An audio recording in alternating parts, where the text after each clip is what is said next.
As 1944 drew to a close, the Third Reich was teetering on the brink of disaster.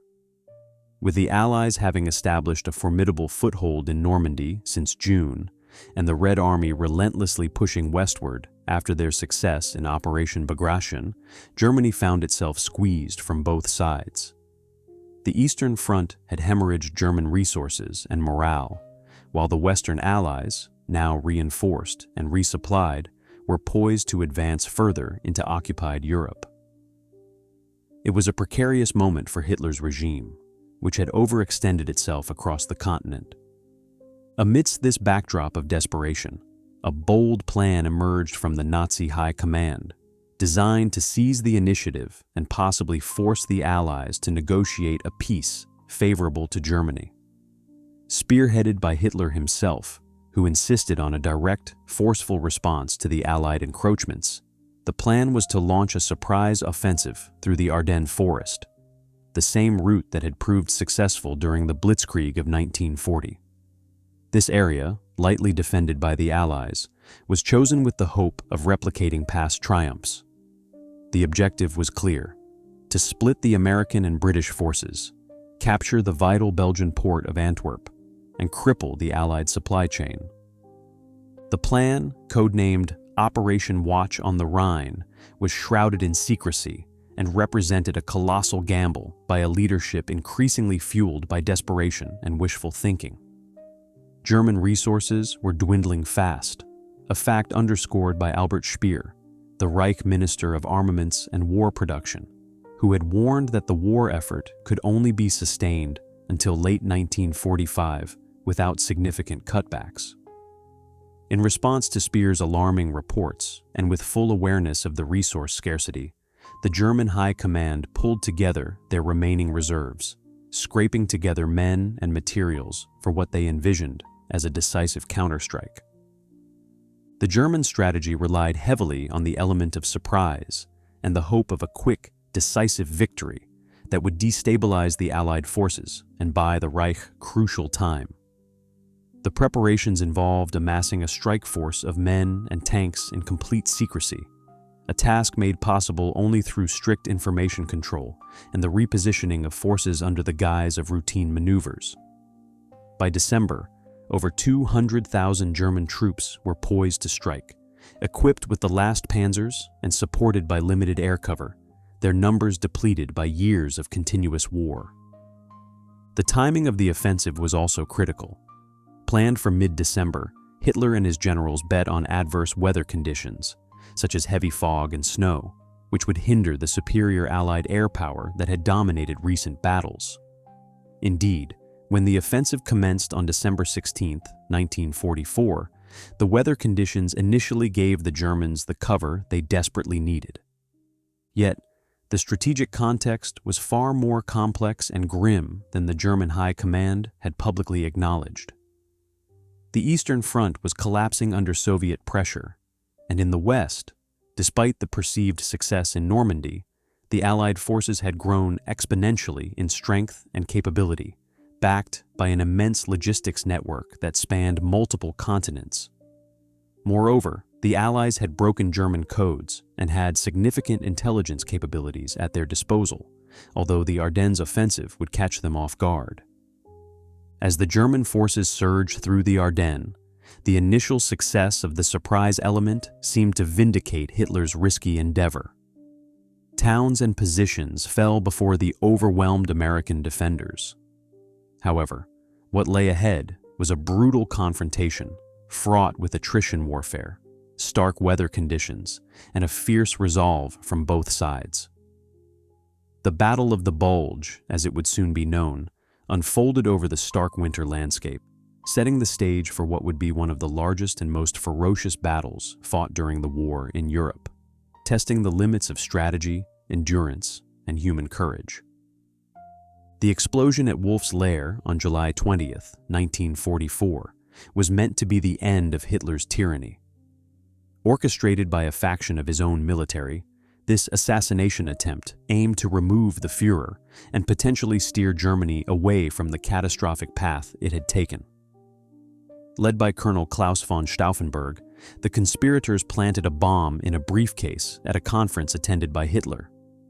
The plan, however, narrowly failed as the briefcase was moved behind a heavy table leg, which shielded Hitler from the full impact of the blast. Miraculously, he survived with only minor injuries. This failure led to immediate and harsh repercussions. With his grip on power shaken, Hitler turned his eyes westward, planning a counterstrike that he hoped would turn the tide. The failed assassination had a profound effect on Hitler's psyche and his control over the German military. Paranoia deepened his mistrust towards his own officers, prompting a sweeping purge within the ranks of the Wehrmacht. Over 7,000 individuals were arrested, and about 200, including key plot members, were executed. This purge not only eradicated perceived threats, but also dampened the strategic decision-making capabilities of the German military, as fear stifled any dissent or debate among the surviving officers. In the aftermath, Hitler's directive became increasingly desperate and radical.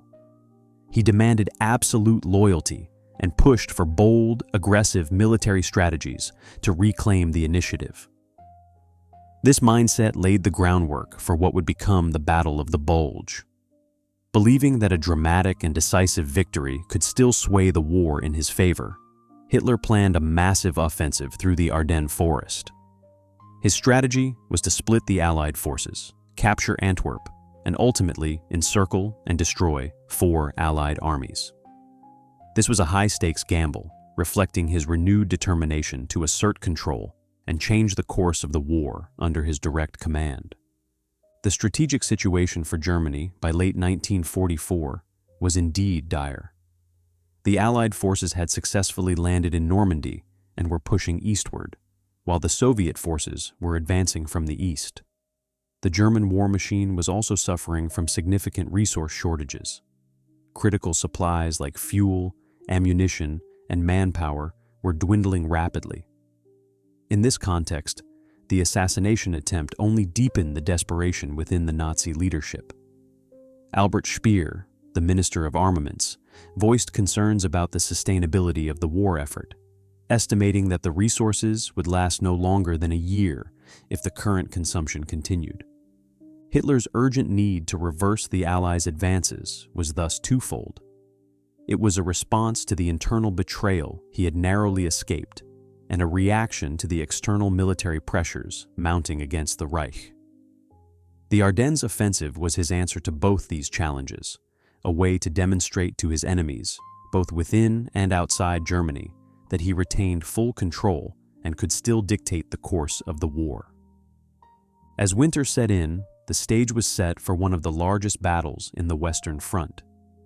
The German armies, equipped with the last of the Reich's reserves and operating under strict secrecy, launched their surprise attack in the early hours of December 16, 1944. This marked the beginning of a brutal, month-long conflict that tested the endurance, strategy, and courage of all involved. The Battle of the Bulge, as it came to be known, was not just a military campaign, but a clear manifestation of Hitler's response to the internal revolt and his refusal to capitulate under external military pressures. The unfolding of these events demonstrates how internal challenges, such as the July 20th assassination attempt, directly influenced Hitler's subsequent decision-making. His tightened grip on power and the drastic military strategies that followed were attempts to restore both his authority and the fortunes of wartime Germany. But as history would tell, these decisions would also contribute to the accelerating downfall of the Third Reich, culminating in its ultimate defeat. Under the shadow of impending defeat, Nazi Germany marshaled its remaining strength for one last offensive, a desperate gamble orchestrated by a regime on the brink of collapse. The High Command, driven by Hitler's delusions of a dramatic reversal in fortunes, embarked on a rigorous campaign of mobilization. With the war's tide unmistakably turned following the relentless Allied advances from both East and West, German resources were dwindling. Yet, with characteristic fervor, the German war machinery was tasked with the monumental effort of preparing for what would be historically known as the Battle of the Bulge. As 1944 waned, the Nazi leadership deployed an array of strategies to bolster their forces. Production was ramped up dramatically, thanks to Albert Speer's organizational prowess, enabling a surge in the output of armaments despite severe shortages of raw materials and labor. Factories operated around the clock, often manned by forced laborers who were pushed to the brink of human endurance. This period saw the manufacturing of significant numbers of new Panther tanks and the innovative, albeit ultimately ineffective, V-2 rockets. These armaments were intended to provide the technological edge necessary to break the Allies' hold on the Western Front. While weaponry flowed from factories at a remarkable pace, the human element of this grand offensive was less robust. The Volkssturm, a national militia comprising men and boys as young as 16 and as old as 60, was hastily assembled. Lacking proper military training and often left with outdated or surplus weapons, these units were a testament to Germany's scraping the bottom of its manpower barrel. The regular army units, replenished with these inexperienced recruits, had little time to integrate or properly train these new soldiers in the complexities of modern warfare. Troop morale was another critical issue. The relentless Allied bombing of German cities and the undeniable success of Allied forces on both fronts had significantly eroded the fighting spirit of many German soldiers. Propaganda efforts were doubled to bolster morale, with broadcasts and leaflets glorifying the planned offensive as a decisive blow that would alter the course of the war. However, for many soldiers, skepticism lingered as the memories of friends lost and battles retreated haunted them. In logistics, the situation was equally dire. Fuel shortages were rampant, a consequence of Allied strategic bombing targeting oil refineries and supply lines. This scarcity led to situations where German tanks and vehicles were forced to conserve fuel, to the extent that some units moved only at night to avoid Allied air reconnaissance and attacks. The harsh winter further complicated these logistical nightmares, with snow and frost hindering the movement of troops and equipment. Despite these severe constraints, the German command pressed forward with the offensive. By early December 1944, vast assemblies of men and machines were discreetly positioned in the dense, snow-laden forests of the Ardennes, a region previously considered a quiet sector of the front. The element of surprise was crucial. Thus, strict radio silence was maintained, and movements were cloaked under the cover of darkness. Reconnaissance units were deployed to gauge the positions and readiness of the Allied forces, feeding back crucial intelligence that shaped the final attack plans. With new divisions ready, albeit poorly trained, the stage was set for one of World War II's most infamous battles. The German High Command, fully aware of their precarious situation, staked everything on a single, massive strike. This buildup, marked by a blend of innovative military production and sheer human desperation, was a clear signal that Nazi Germany, cornered and faltering, was willing to gamble everything on one final roll of the dice. The coming conflict would not only decide the fate of the offensive, but could potentially alter the endgame of the Second World War. Before dawn on December 16, 1944, the serene winter stillness of the Ardennes forest was abruptly broken by the deafening barrage of German artillery.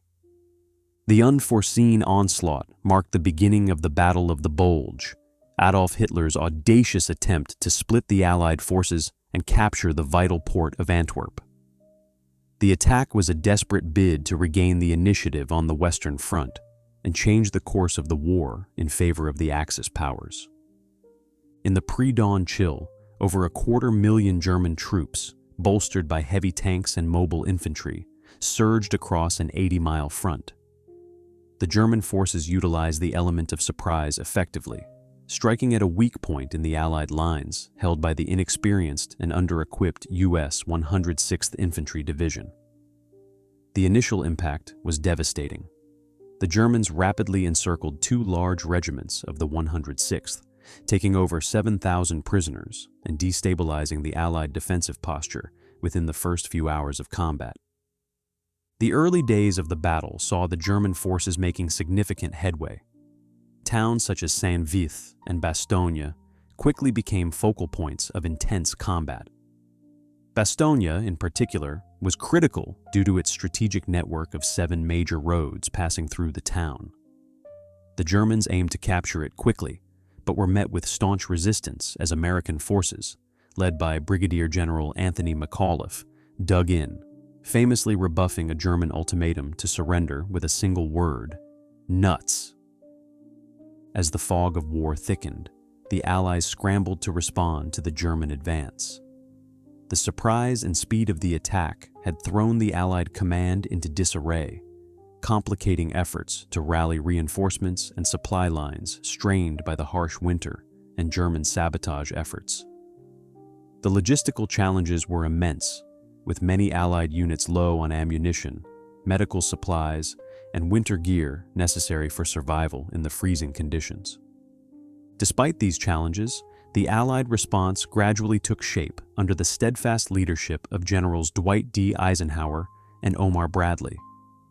Recognizing the gravity of the situation, they quickly mobilized reserve forces, rerouting units such as the 101st Airborne Division to vital points like Bastogne.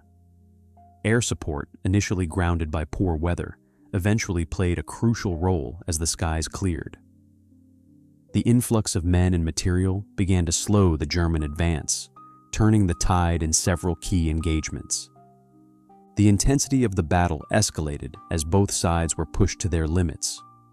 German fuel supplies started to dwindle. The very gambit of the offensive relied on capturing Allied fuel depots, a plan that faltered in the face of resilient Allied defense. Tanks and vehicles were abandoned as the German advance stalled, with soldiers often left fighting in worsening winter conditions. On the Allied side, the harsh weather compounded the challenge of counter-offensive operations. However, the perseverance of Allied troops, combined with superior air power and logistical capabilities, began to wear down the German offensive. The Allies exploited German logistical weaknesses, targeting fuel depots and communication lines, gradually encircling and weakening the German spearheads.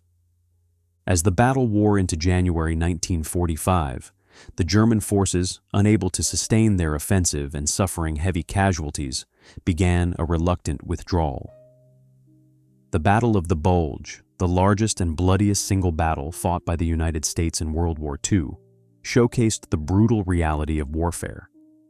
It was a turning point that underscored the resilience of the Allied forces and the declining might of a beleaguered Germany, now starved of resources and increasingly isolated. The Battle of the Bulge remains a testament to the unpredictability of war and the indomitable human spirit in the face of overwhelming odds.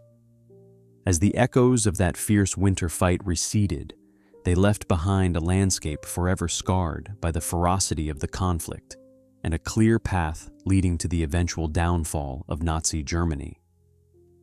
The battle raged on through the bitter cold of winter, each side giving no quarter.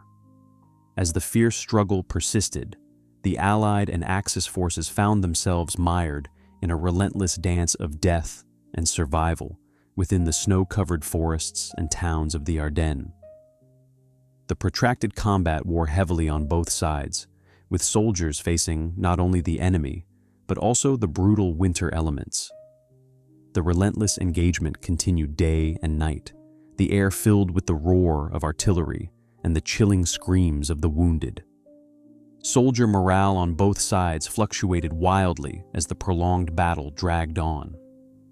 For the German troops, the initial optimism of a swift victory faded as their resources dwindled rapidly.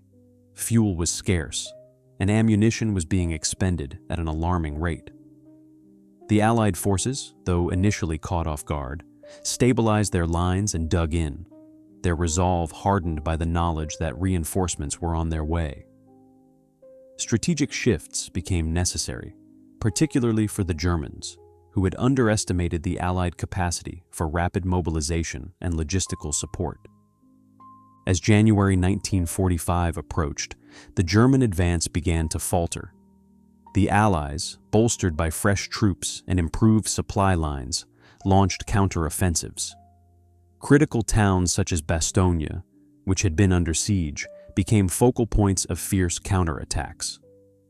The resilience of the Allied soldiers at Bastogne, led famously by General Anthony McAuliffe, who famously retorted "nuts" to a German surrender ultimatum, became a symbol of Allied tenacity. Meanwhile, the skies cleared, allowing Allied air superiority to come into full effect, with waves of bombers and fighters targeting German positions and supply lines.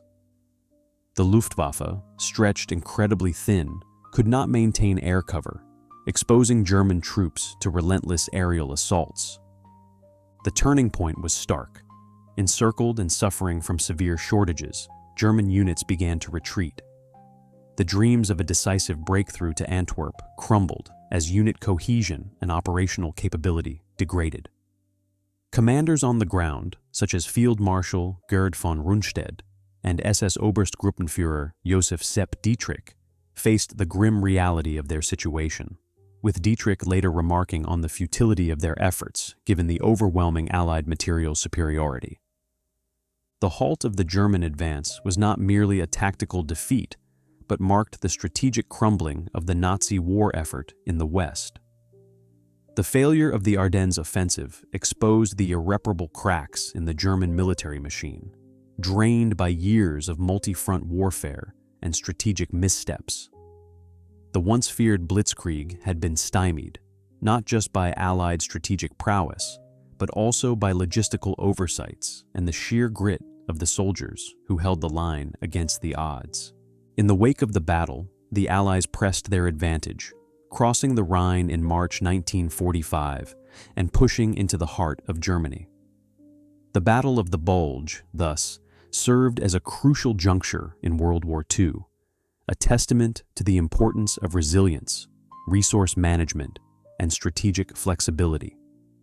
It underscored the critical role of operational logistics and the peril of underestimating one's enemy, lessons that would resonate long after the last gun fell silent. The echoes of this monumental battle remind us of the thin line between victory and defeat in war.